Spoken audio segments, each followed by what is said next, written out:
place, and I'll take you there. There is a place, and I'll take you there. We welcome you to this program this morning because we really want to really talk to you for a moment and emphasize the facts of life, I suppose, we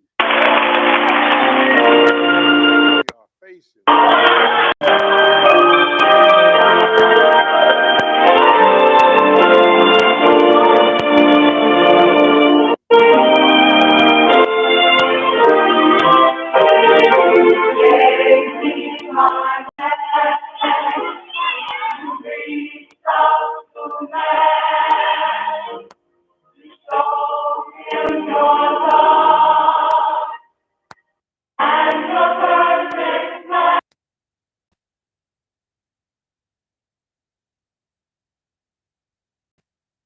There's a place, are we on? There's a place, and I'll take you there. We want to emphasize this morning that our appears to be in very difficult situations. And a lot of us believe that the solution is in government and in the police departments. But we know our history tells us that the only solutions that really comes to us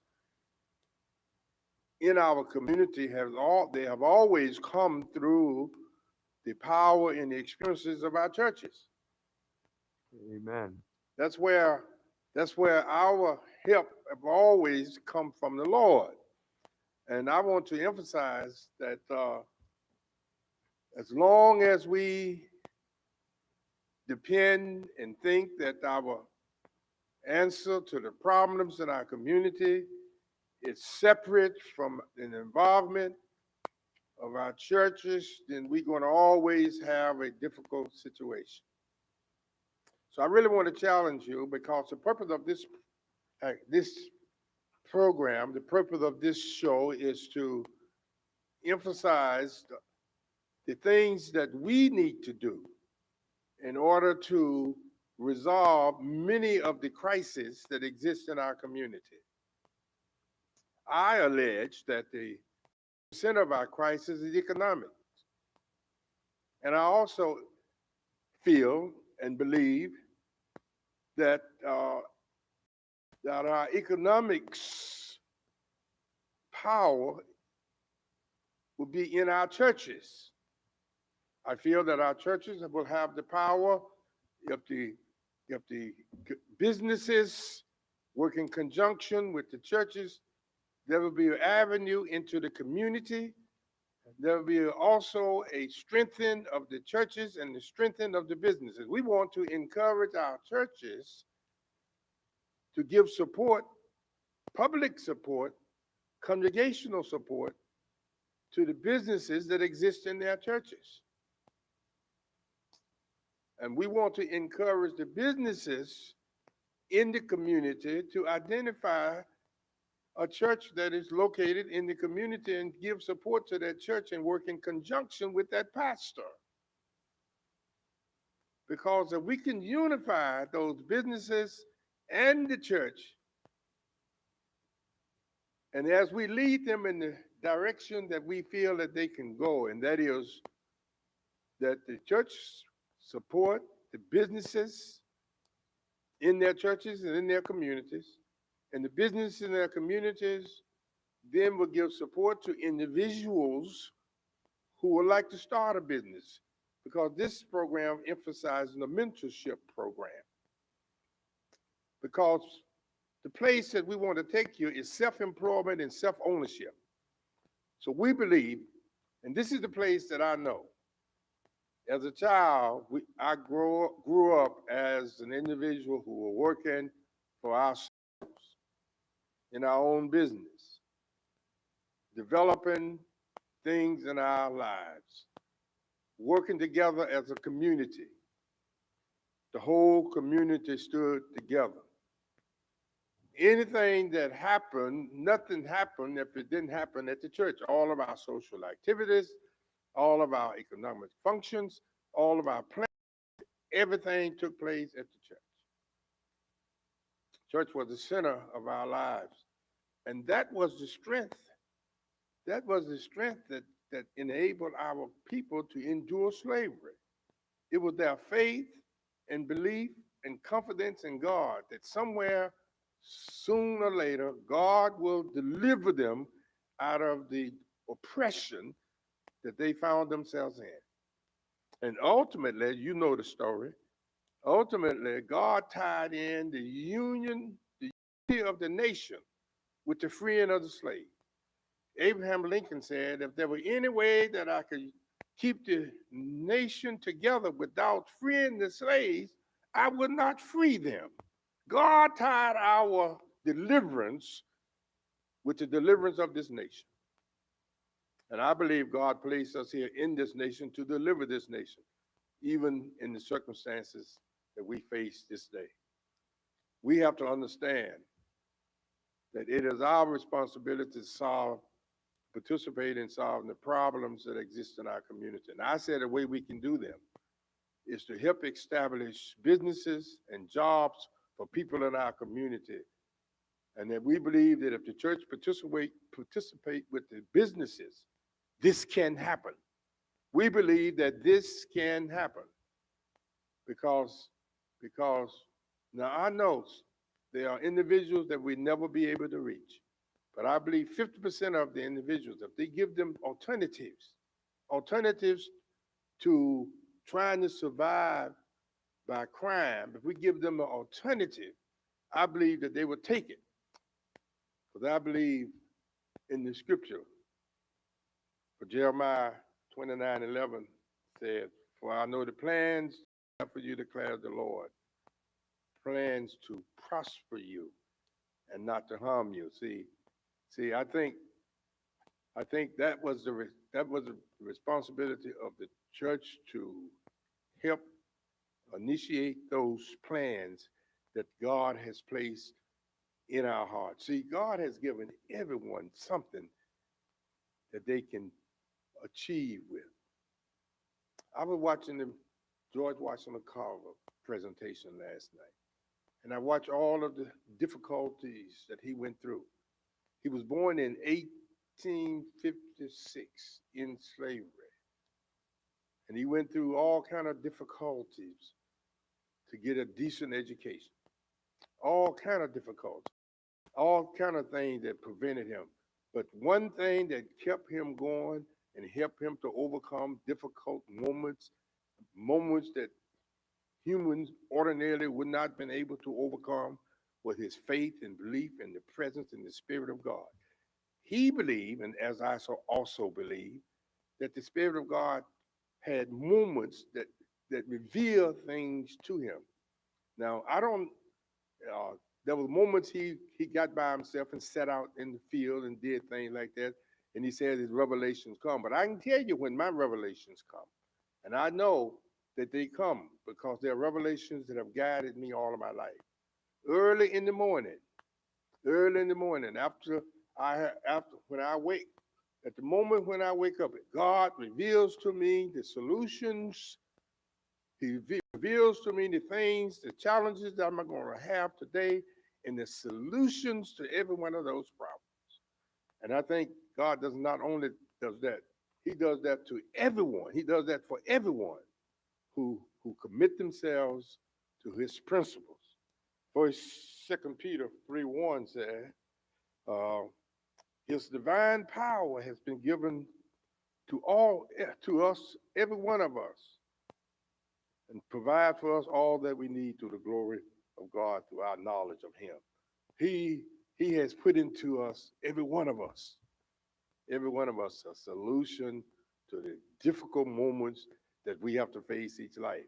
Now, but what we have to do, we have to commit ourselves to His guidance and His glory, because He is the one that is doing it for Him. Now, the purpose of this program, as I emphasize, the purpose of this program is to bring together, first of all, the first target is to let you know that we believe that we cannot separate any longer spirituality and economics, because spirituality should be the foundation of our community, and therefore affects all aspects of our lives, including economic aspects.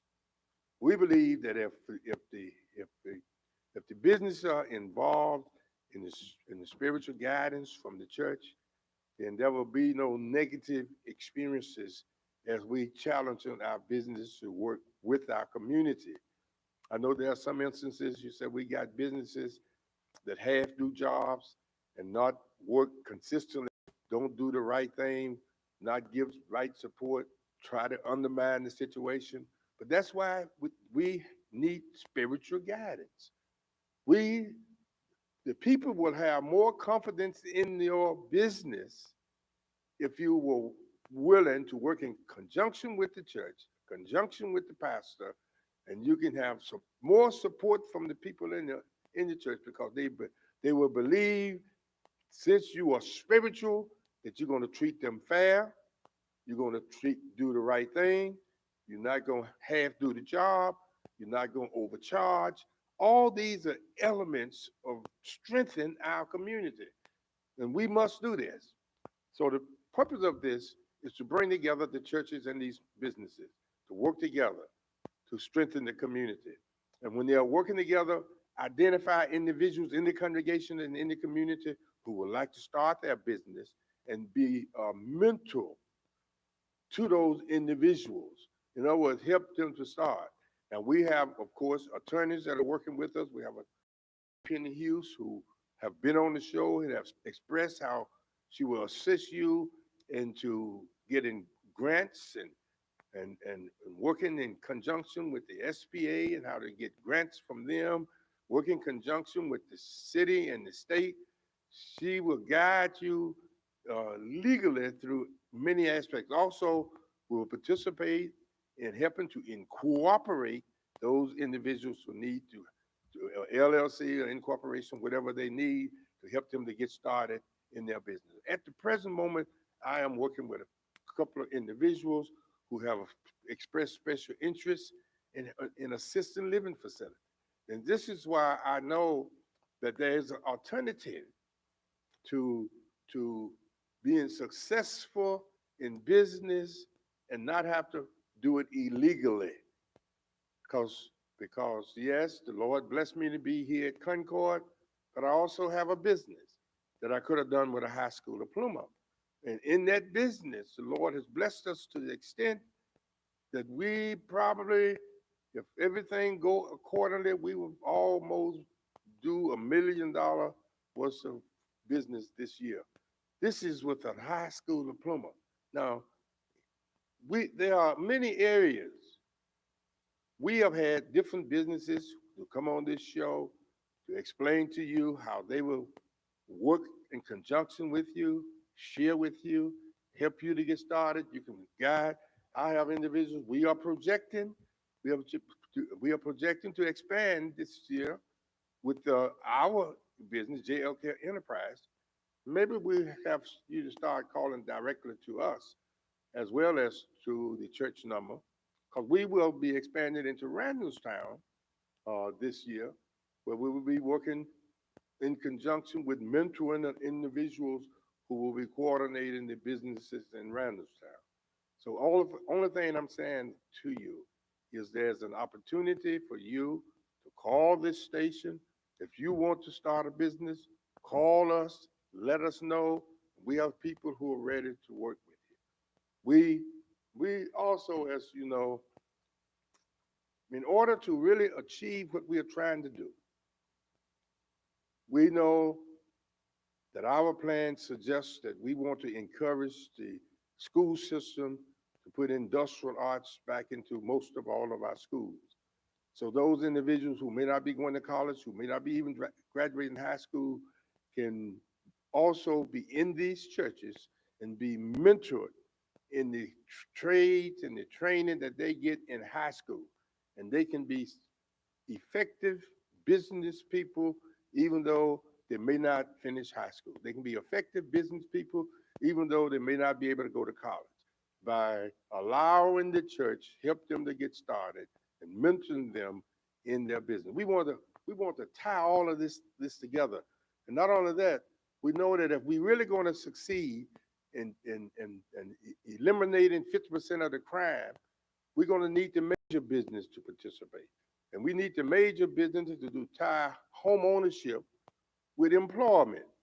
You know, it's very difficult for a lot of our people to qualify to get a house. But if the businesses, the major businesses, fix it so that when they employ them, they can tie their employment with home ownership, and their mortgage be deducted from their salaries, they won't have to worry about. And the business, the major business, couldn't lose because if they decide that they're not going to pay, the property belongs to the business, to the major business. So, in other words, this is our plan, and we believe this will reduce the crime. We, I do not believe reducing the crime can be done through more polices, more. I just don't believe. I think it has to take place focusing on the needs of the people in the community, especially the economic need.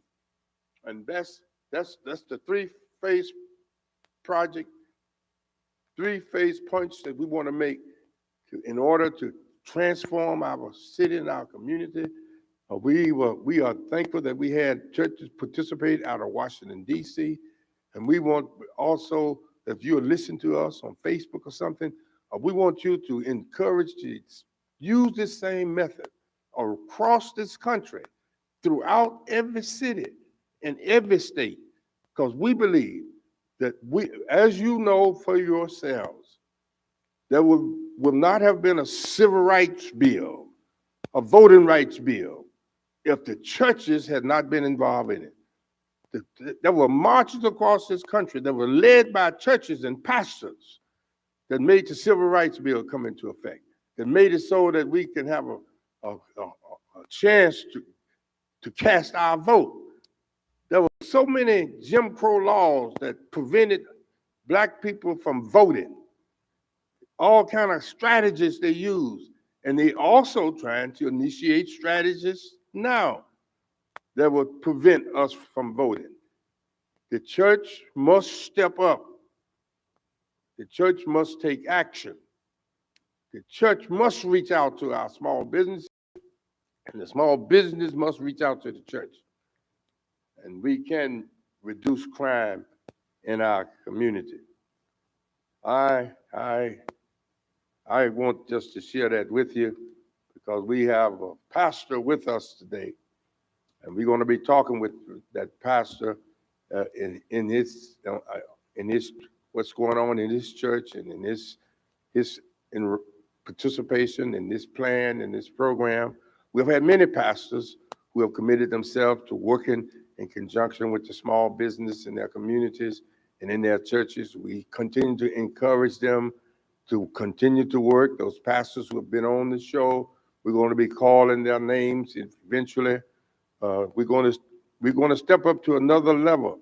We're going to be introducing a new stage of our strategy later on this month, because we want to have the participation of all of the churches. Also, we want to have the participation of open our doors, provided that the pandemic does not get worse. Open our doors so we can have group sessions with individuals who want to incorporate. We're going to have on the site incorporation, developing corporation LLC on site. You can register, start your business, organize right on site with the assistance of individuals who are working in the business and with the assistance of our attorney who will be available to aid and guide you in those endeavors. Those are the future plans that we will be presenting. Locations, we hope to be meeting in locations across the city, in pastors' churches and locations. We'll let those pastors identify the number of people they have in their area, and we will bring it to their area and set up our computer system. And we will also have it right here at the Concord Baptist Church, 5204 Liberty Heights. We want to involve, we believe that with the power of God and the plans that God has for us, that we're going to transform our community and we're going to make our community safe. I grew up in a safe community. I never knew of anybody killing anybody. There was a few accidents because we were on a farm. There was a few accidents on tractors and stuff like that. There were a few accidents, but never anyone killing or harming anyone. That's the atmosphere, but it was a spiritual atmosphere. And we believe that we can create that once again. If we have the businesses, all of the small businesses, uniting with the churches, working in conjunction with the churches, and establishing spiritual principles as you reach out to do special work. I want you to know that we had a great morning already. We have participated.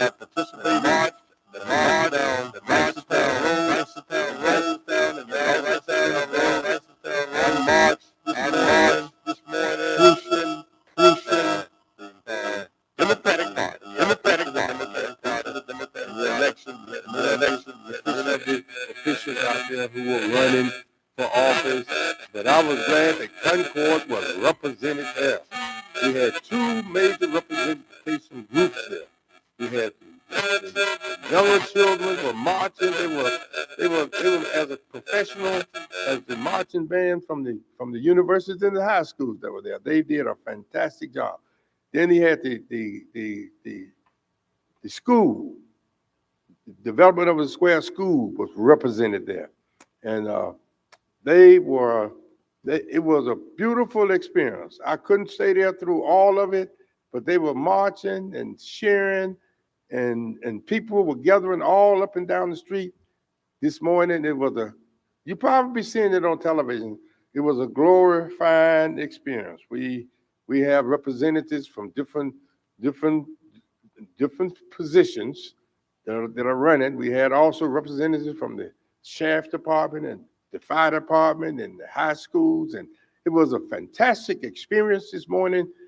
As we shared, marching down, I, I, they sent me an invitation to come out and march, and I've been receiving many other invitations from Biden and Harris, Vice President Harris and Biden, to participate in some of the activities, especially when they go to certain sections to be there, but I have not been making an appearance.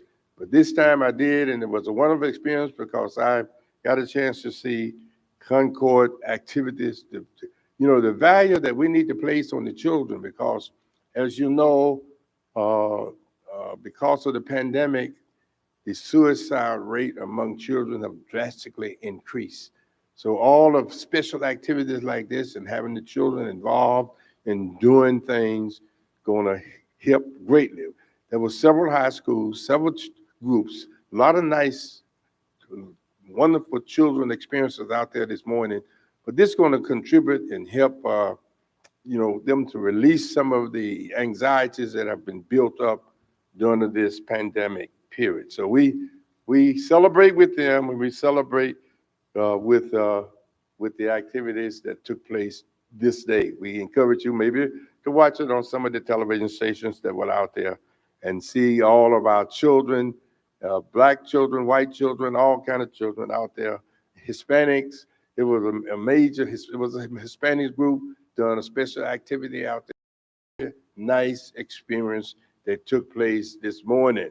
So we want you to watch it on television and encourage you. The emphasis is to register and vote. That's what the emphasis was. Register and vote. Before we bring the song on for the halftime, let me announce the activities. Concord is in their 85th celebrating the 85th anniversary. The 85th anniversary celebration is on, and they have some special activities coming up. There's a gospel cruise coming up on the 17th, September the 17th, a gospel cruise. It's going to be on the Spirit of Baltimore, on September the 17th, and there's only a few tickets left. It only costs $100. Few tickets left. We want you to, let's go out on this cruise and let us It's going to have activities on it. It's going to have food. It's going to have music. It's going to have celebration. It's going to be a gospel cruise. So let's go out on September the 27th. We have only a few tickets left, so step up this week. Get your ticket.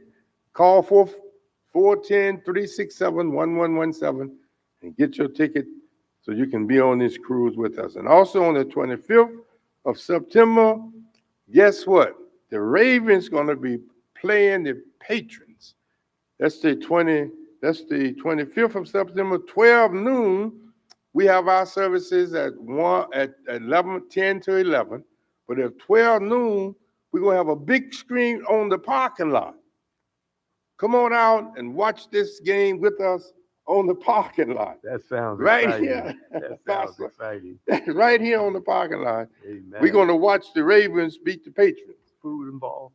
I don't know if we have any food involved or not. Maybe some food. I don't know if food involved or not.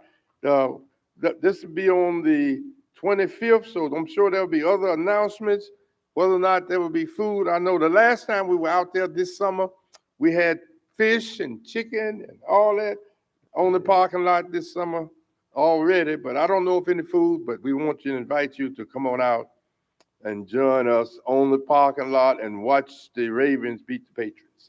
We know they're going to beat them, so I'm declaring it now right here.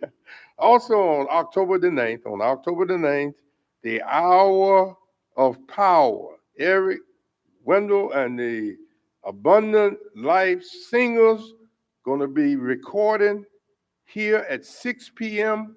They're going to be recording. It's a recording session where they're making a recording making their recording right here on the October the 9th at 6 p.m.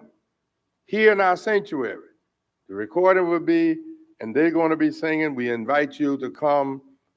Of course, we don't never charge anything to come into Concord, so come on in here, this great gospel singing group, as they come recording their records and making music right here in the sanctuary on October the 9th at 6 p.m. That's October the 9th at 6 p.m.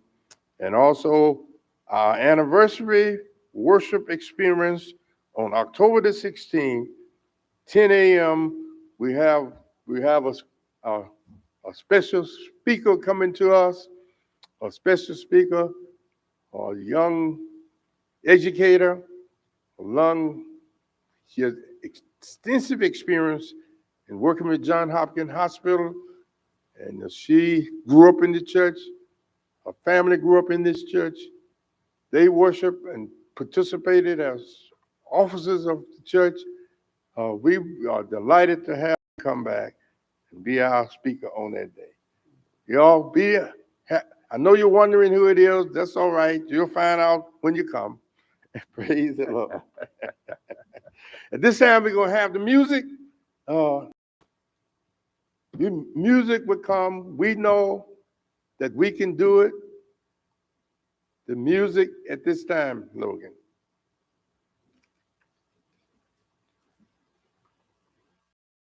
World today are fading. All of us have our ups and downs. You better think about it or you won't be around. What we need is a little bit of love. 10 by 1 from heaven up above. Take it from P, it's simple and plain. This ain't no game, you know what I'm saying? What? It's time. Yep. Here we go. We are the people who can do it. Oh, yeah. We are the people who can do it. Yo, Mom, kick it for me one time. It's what the world coming to.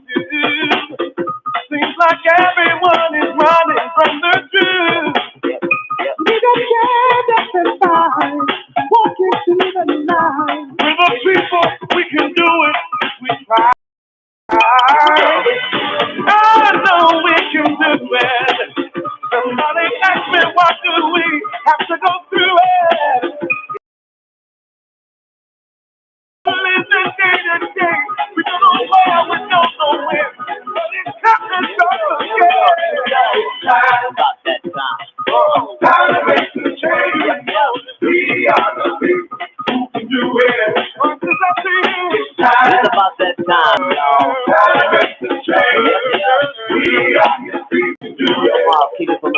time. It's Jesus for spreading money back. It's earthquakes are moving through the land. It ain't nothing but a sign that it make up my mind. With the people, we can do it. I know we can do it. Somebody ask me what do we have to go through, man. It's just a last not my thing. It's just a little day by day. Don't go right, don't go well. But it's time to it's time. About that time, yo. Time to make the change. We are the people who can do it. Time to make we are your people. We can do it. Here we go. Well, it's time to make that change. People of the world today are fading. All you gotta think about it or you won't be around. It's what we need. Sent by one from heaven up above. Think of it, it's simple and plain. This ain't no game. You know what I'm saying? Good morning again. We are back with you. You know, we are the people and we can do it. I want you to know that we're blessed today to have an outstanding pastor with us who have been working in the community for many years. And also he is a businessman also, and also he is a leader of a great church. He is the pastor of the new Pleasant Grove Missionary Baptist Church.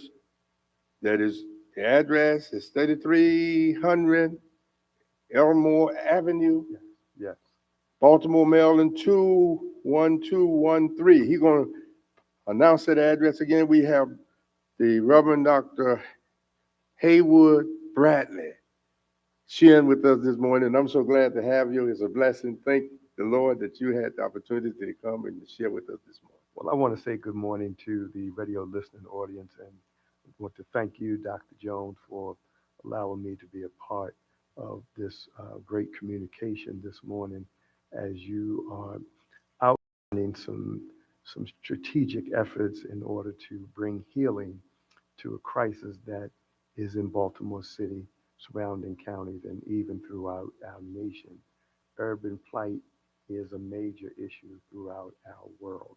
So he announced that I am the pastor of New Pleasant Grove Missionary Baptist Church.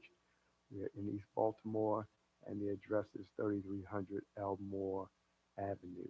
I've been there for 12 years now, and certainly appreciate what God has blessed me to learn through the pastoral ministry. Um, we we are involved in community events such as the 4x4. Our church is located in what is known in East Baltimore as the 4x4, and our major tie into the community is through the community organization of the community. We do have a liaison person. I guess I'll throw out her name, who's Sister Diane Brown. So anything that is involved in the community, she we participate in them. Just recently, this past summer, there was a fun day that the community held, and we were that is doing renovating of the houses that are vacant. We have about 150 houses which are vacant in the community, and they're there to rehab and to get these houses up to code with the city of Baltimore to make them livable places. So we're excited about that. I've witnessed two or three of those new houses that have been rehabbed and are ready for folk to move into. We do cases with the school giveaway, but this year we did not do it in a very public way because of the COVID. COVID has made some great challenges to the church, and so we always want to be in compliance with what we have set up as our COVID policy. We're still having service limit, more concerned about the seating so that we're not so close to one another. And we've been blessed to see a return. Congregants come back, and it's been a slow process, but more and more have come back. and we're certainly grateful to God for blessing that. I want to echo and ditto what Dr. Jones has said about the plight in the community. I also see it as number one, a turning away from God. Number two, there's a moral crisis. Number three, there is an economic crisis. And in order to bring healing to these concerns, I would pray that the people in the larger community would come back to the Lord, learn what God would have them do so that they can transform their lives and become productive citizens and get away from the things that are not pleasing to the Lord. And number two, Dr. Jones is really on a great trajectory in terms of revitalizing the community in terms of jobs, business relationships, and things of that nature. We have a great opportunity to heal, and we can do the healing through the economic development and relationship with the business community in order to bring healing to that. I also want to commend him also on the mindset and the attitude that you don't need a college degree to become a millionaire or even to be successful at any level. One of the things that he said is the vocational trades, the industrial arts, is schools such as Carver, West Baltimore, Yep. Mervo, which is in East Baltimore. Yep. Everyone doesn't have a desire to go to college, but you'd be surprised the amount of money that a plumber makes, a carpenter, a painter, a bricklayer, cement work. Those trades pays large dividends, and the work can be awesomely satisfactory. You get an opportunity to see what your mind and your hands has done to bring something old to new. So we need to learn and we need to promote not only college in our country, learn to be productive. We cannot overstress that, but you have to have a mind and a willingness to do that. Years ago, city of Baltimore was flourishing when there was GM. City of Baltimore was flourishing when there was jobs at Sparrows Point. Bethlehem Those Steel. and Bethlehem Steel Yeah. and other things. Those guys who did not necessarily have those 4-year degree, they went to the Bethlehem Steel, the shipyard, and GM, and they were able to support their families, All buy new homes. homes, drive nice cars, as well as their wives. So it's a way that we can lift ourselves up if we learn how to collaborate with the business community and bring some economic development. And I also agree with him that some who may not want to work for no one else can also start a business.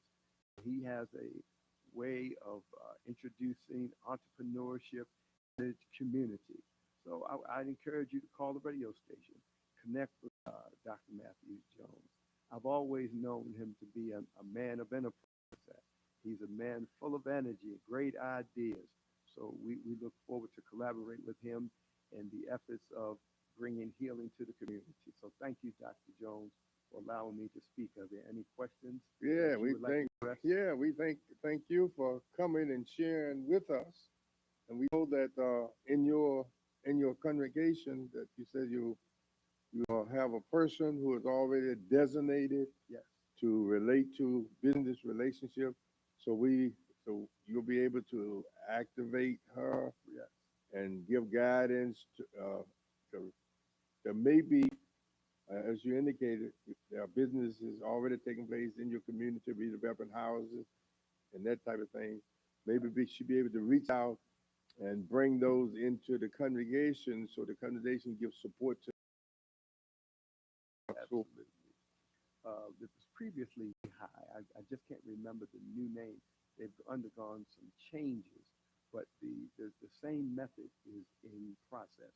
One of the things they wanted to do was also they're promoting home ownership, not just renting the houses, but they're promoting home ownership. And we know people who own will take care of their property. They and will themselves definitely- better. And themselves. They won't take risks. They That's will right. not take risks of doing something that is illegal when they have ownership. Exactly. All of this will kind of resolve a lot of the crime in developing their businesses or working in conjunction with businesses or in conjunction with the church. Then this will resolve a lot of the crime that exists in the community. And that's what we really, you know, that's what we really focus on. We know that, and we know that the most effective way to do this is through the church. I agree. I agree. And you're right. Economics is tied to the problem of the community. Let's look at the example of the squeegee kids. Yeah. Now, we don't want to necessarily promote them in a way, but they have an entrepreneurial mind. They desire to go out and make money. They need more directions on how they can do other things to make themselves prosper, to improve their quality of life. But you see, we have young people who necessarily are not going to go to school, but they have a mind to do something constructive in a way of bettering themselves. So we just need to educate our children, educate our community, let them know the options that they have.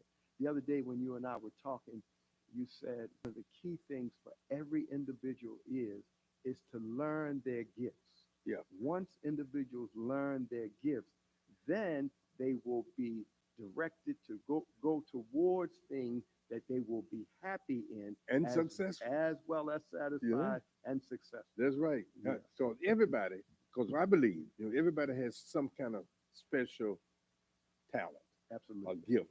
Absolutely. We have a way of spiritually tying together talents and gifts. Exactly. So I think God has given everybody something special, some kind of special talent.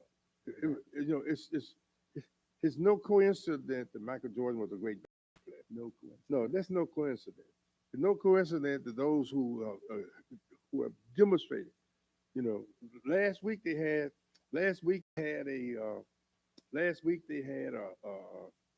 on this show a young man who was mentored by his father and his parents, who made special ice cream and stuff like that, and gave him a little place to sell it.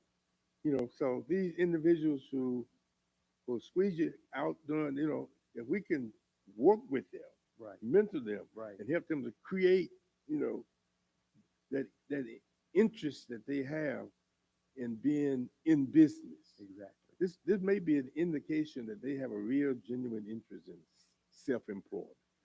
One of the things that we know the Bible says, without a vision, the people perish. That's right. And even without knowledge. Yeah. Let's go back to the premises of the spiritual principle, where you quoted from Isaiah 29, "For I know the plans declare that I have for you, plans to prosper you and not to harm you, plans to give you hope and a future."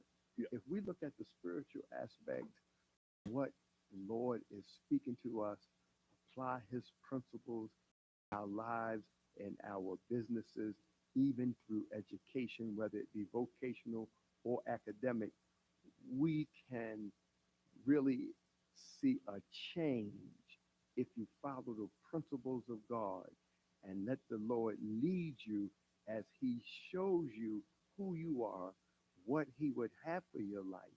You can then become what the Lord would have you be, as well as your own desire in terms of being a productive and successful person in the world in which we live. Yeah, see, Du Bois, during the Black History Month, Du Bois, we talked about emphasis on education. And he had some criticism about Booker T. Washington that focused on industrial art. Right. There was a great argument there. Yeah, a great argument. So, but and as you know, what we are saying is, and I think the ultimate conclusion was we need both. Absolutely. We need the industrial arts that Booker T. Washington emphasized, the people need to learn physical skills, and because he was dealing with farmers and countryside, and all of these experiences that the people were going through in the South, working with their hands. That's right. He emphasized that need to be able to master that and be successful in that. Absolutely. And Du Bois said that there's a percentage of us that definitely will be educated that will bring enlightenment to the rest of us. Absolutely. So, but we need both. Absolutely. We need both, and that's what this is about. We want to focus on those individuals who may not go to college, who may not graduate from high school, and provide an avenue for them Right. in beginning at a young age, in high school or even junior high school, beginning at a young age. And we know that we have one on the industrial arts school, as you indicated, on the east side, one on the west. But there was a time when industrial arts was in most of the schools. Yeah. And I've talked to individuals right here in the city who would like for their children to be involved in industrial arts, but they don't want them to travel across town to do it. Right. You Right. understand? Right. They won't. Right. And so therefore, they don't let them participate. One of the things when I can't remember the guy was when O'Malley was running for governor, his potential lieutenant governor who will probably be elected as the attorney general for the state of Maryland. I just can't remember Yes. his Mhm. name, but he was pushing trades. He was pushing trades in his political platform because he understood that it's not always about academics. I think it but was it's Brown, also- wasn't it? Yeah, his name, that's Mhm. right, and Brown. And he's serving in Congress. Yeah, in until Congress. yes, yes, until the election process. But we have to let our children know that there is hope. That there is hope And a future. That's in what the future. that's what he You said have here. to- And you have to know that. And reading what Jeremiah says, the Lord does not want to harm you, but he wants to prosper you and to give you a future, a future. And with the transitioning of the world and technology and all of that's going on, the building trades are needed, are desperately needed. There's so many people who want to do renovation projects in their home, things in the church that needs to be updated. So there's a plethora of things that can be addressed once we have this collaboration with the business and the community. and lift up the things that need to be lifted up. Because I have experienced children who are 7, 8 years old. I mean, has an advanced knowledge in technology. Oh, They are gifted in technology, and this is a we I suppose we can call this industrial as well, yes, or skills in technology. absolutely. And 7 to 8, you know, 6, 7, 8 year old kids, who I mean, I just said you have to go to them and say, hey, can you help me Right. do this on my phone? Absolutely. And they take it and show you exactly what you need to do Absolutely. and how to do it and how to Right. develop it. This Right. is this is something that can be developed, that we can lead them in developing the businesses and understanding how they can take advantage of this knowledge and this may be their avenue. That may be that God has given them that they can develop and be successful in. Technology is a major part of our society. I mean, we've transitioned in the banking area. You don't necessarily talk to a teller. You go push in some numbers with your card. Yeah. You go to the supermarket. You can check out. There's a major transition that's going to continue to happen in our world. So we just have to make some adjustments and be prepared to take advantage of those great opportunities. Yeah, and lead doing them. My dear friends, thank you for tuning in. Spirit 106.1. You have been listening to There's a Place, and I'll take you there. We want to take you to this place of self-employment and self-home ownership because, they have always said that the first step and developing a history of economics is owning your own home that you can pass on to your next generation. And there are strategies by which we're going to be presenting it to you, by which you can acquire extensive properties at very low cost. Methods are available, and we want to teach you those methods, how you can earn and get these properties and start your assisted living program or start whatever business you want in those properties. And we're going to teach you how to get these properties with a real low cost, taking advantage of technology and receiving these information. Our time is up. Thank you for tuning in. This is the place. We want to take you there. We will see you, February 106, on next week. Tune in with us as we continue to develop this idea and develop this program and spread this program across this city, across this nation. I was in Chicago when they introduced Hope Chicago in May the 22nd. Shopping. God bless you.